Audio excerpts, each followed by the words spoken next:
भैरवीजी, भैरवीजी, hello. मला भेटायला आले. तू काय आमचं बोलणं चोरून ऐकत होतीस? तुमचं बोलणं कुठलं बोलणं? मी आत्ता आले तुम्हाला भेटायला. आणि ऐकलंही असशील तर आय डोंट केअर. का आलीयस? हे काय तुम्हीच विसरलात आता? मग आमच्या घरी येऊन मला ओरडून वगैरे गेलात मी विसरलोय वगैरे म्हणून. आता तुम्हीच विसरलात. बघा तुम्ही मला सांगितलं ना सावलीच्या प्रत्येक गोष्टीचं मला अपडेट्स दे, त्या घरात काय चालू आहे ते मला कळव. तेच सांगायला आले मी खास तुम्हाला. गुड. काय चाललंय तिकडे सध्या?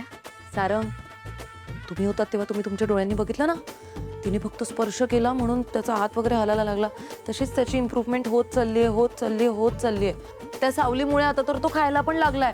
डॉक्टर म्हणत होते की अशीच इम्प्रूव्हमेंट जर राहिली ना तर काही दिवसांनी सारंगचे सगळे सेन्सेस परत येतील आणि तो एकदम ठणठणीत बरा होईल. ह्याचा अर्थ सावलीने तिचा खेळ खेळायला सुरुवात केली आहे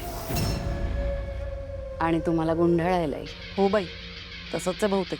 आणि तुम्हाला सांगते आईंनी ना ट्राय केलं तिला घरातून हकलवून लावायचं, पण ती सारंगची खोटी बायको सुशीला आणि अमृता त्या दोघींनी अडवलं आईंना. म्हणाल्या की अंगावर धावून वगैरे गेल्या. म्हणाल्या सावली घरात पाहिजे आम्हाला, सावली घरातून नाही जाऊ शकत असं म्हणून थांबवलं.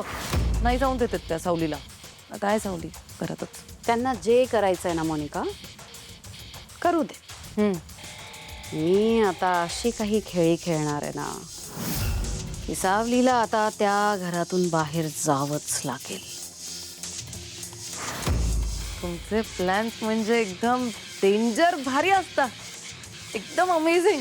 आपण असंच असेल एकदम परफेक्ट प्लॅन. मला ॲक्च्युली तुम्हाला अजून एक अपडेट द्यायचं होतं आणि एकदम इम्पॉर्टंट अपडेट. आता काय? ओवीला तुम्ही जो दोरा बांधायला घरी आलेला गंडा. हो तोच तो गंडा म्हणतात त्याला. तेच तो गंडा ओवीला सावलीने बांधलाय. हे एक अपडेट होतं. आणि मी ना आता मी निघते माझ्या घरी. घरच्यांना डाऊट येईल मी कुठे गेले म्हणून. हां बाय.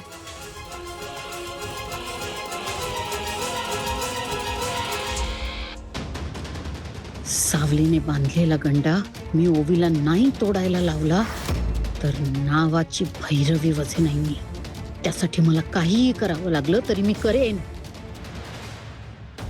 आई आज व्यंकटेश येतोय घरी. व्यंकटेश कोण ग? मी ओळखते त्याला. आई तुम्ही विसरलात का? व्यंकटेश म्हणजे सावलीचा नवरा.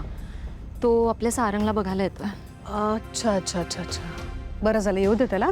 त्याला सांग सारंगला बघून झाल्यानंतर तुझ्या बायकोला परत तुझ्या घरी घेऊन जा. म्हणजे आता ते मोठे डॉक्टर येत आहेत ना, भैरवी त्यांना घेऊन येते.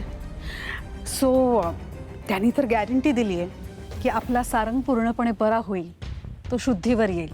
आणि एकदा का माझा सारंग शुद्धीवर आला, बरा झाला की मग सावलीची काहीच गरज नाही आहे या घरात.